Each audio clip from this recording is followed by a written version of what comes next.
فتح تحقيق حول تصريحات أحمد يحيى وعمر سعداني بخصوص أحداث غرداية، وتحريك دعوة عمومية ضد الجنرال توفيق الذي اتهمه سعداني بالوقوف وراء هذه الأحداث. هذا ما طالب به الموقوف كمال الدين فخار النيابة العامة عن طريق محاميه، الذي أكد اليوم خلال ندوة صحفية بمقر الحركة الديمقراطية الشعبية أن الوضع الصحي لموكله متدهور بعد إضرابه عن الطعام منذ 36 يوما. المتهم طالب أيضا النيابة بإطلاق سراحه وسراح جميع الموقوفين في القضية. وتصريحات لحسن جزيري.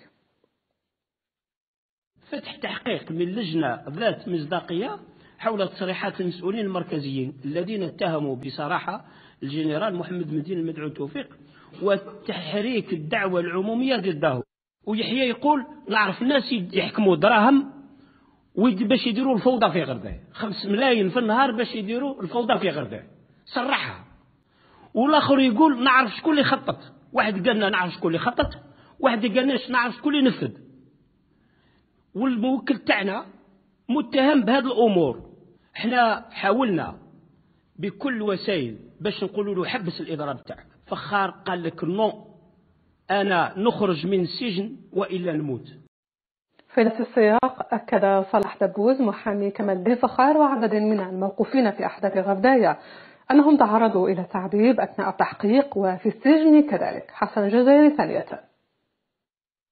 كمال الدين فخار أثناء التوقيف تاعو تعرض للتعذيب في مركز الشرطة، وكاين حتى واحد من الشرطة العلمية اللي ما عندهم ما دخلوا، عندهم دي كومبينيزون بلونش، ضربوا بسبعة وسبوا، وقدم شكوى إلى السيد وكيل الجمهورية أن بايتي تريتي. إلى اليوم الحراس السجن يتعاملوا مع السجناء على أنهم وكأنهم حيوانات.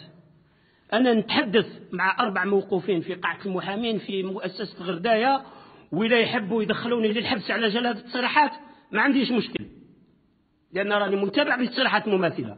سمعت صوت يزقي، سقسيت الموقوفين قالوا لي هذا يمكن راهم يربحوا فيه. وش معنى يربحوا فيه؟ قالوا لي كاين عندنا الحراس عندهم واحد السلك مخدوم من الخيط تاع الكهرباء، لما واحد يدير مشكل مع المساجين ولا يديوه دون كوان ويضربوه بهذا السلك هذا. وانا نسمع في العياط. Et je vous assure que c'était